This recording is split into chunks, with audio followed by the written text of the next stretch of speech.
নমস্কার বন্ধুরা, পাপিয়াস কিচেনে আপনাদের সকলকে স্বাগত জানাই। এর আগের ভিডিওতে আমি তাল থেকে তালের পাল্প করার পদ্ধতিটা শেয়ার করেছিলাম।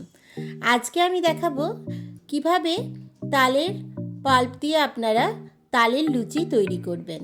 খুবই সুস্বাদু খেতে লাগে আর বানানোটা ভীষণ সহজ। তো আপনারা এই ভিডিওতেও দেখতে পাবেন আমি কিভাবে তাল থেকে তালের পাল্পটা বা তালের রসটা বের করছি।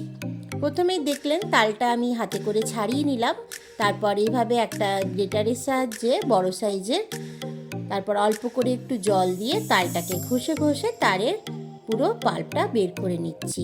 খুব সহজেই কিন্তু এটা বেরিয়ে আসবে। আর এই তালের পাল্পটা বেরিয়ে গেলেই আপনারা এটার সাহায্যে নানা রকম রেসিপি তৈরি করতে পারবেন। তালের ফুলুরি, তালের লুচি, তাল ক্ষীর, তালের রুটি। তো আজকে আমি দেখাবো তালের লুচি। প্রথমেই দেখুন আমি এখানে 2 বাটি আটা নিয়েছি আর আধ বাটির মতো আমি ময়দা দিয়েছি। আপনারা চাইলে শুধু আটারও করতে পারেন, আমি এখানে আটা আর অল্প একটু ময়দা মিশিয়ে করছি।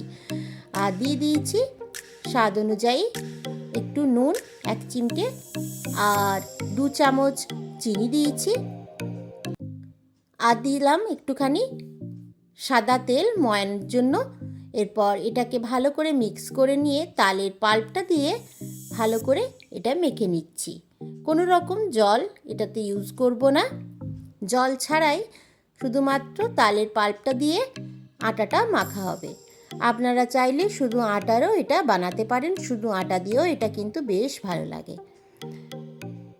এরপর এটা মেখে যেরকম রুটির ডোটা তৈরি করা হয় সেরকম ডোটা তৈরি করে নিলাম। তারপর লেচি কেটে নিচ্ছি।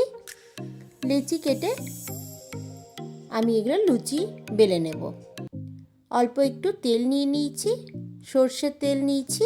সর্ষের তেল দিয়ে বেললে কিন্তু তালের লুচির স্বাদটা ভালো লাগে। এরপর লুচিগুলো বেলে নিচ্ছি।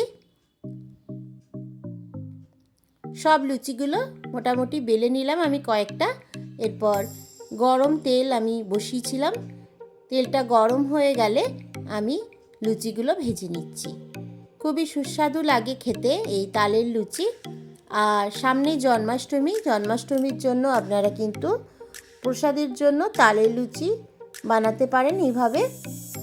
তবে লবণটা, যেটা নুনটা আমি দিয়েছিলাম, সেটা আপনারা সন্দক লবণ যেটা হয় সেটা ব্যবহার করবেন প্রসাদের জন্য যদি ব্যবহার করেন। তো দেখুন লুচিগুলো কত সুন্দরভাবে দুটো সাইড ফুলে উঠেছে। এইভাবে লুচিগুলো ভাজা কমপ্লিট করে নিতে হবে। তো আমার আজকের এই তালের লুচির রেসিপিটা কেমন লাগলো অবশ্যই কমেন্ট করে জানাবেন। ভিডিওটা ভালো লাগলে অবশ্যই লাইক করবেন, কমেন্ট করবেন। নতুন বন্ধুদের কাছে অনুরোধ রইল চ্যানেলটা সাবস্ক্রাইব করে পাশে থাকা বেল আইকনটা অবশ্যই প্রেস করবেন, যাতে আমি যখনই নতুন ভিডিও দেব সবার আগে পৌঁছে যাবে আপনাদের কাছে। আজকের মতো এখানেই শেষ করছি। দেখা হচ্ছে পরবর্তী ভিডিওতে নতুন রেসিপির সাথে। ভালো থাকবেন, সুস্থ থাকবেন। ধন্যবাদ।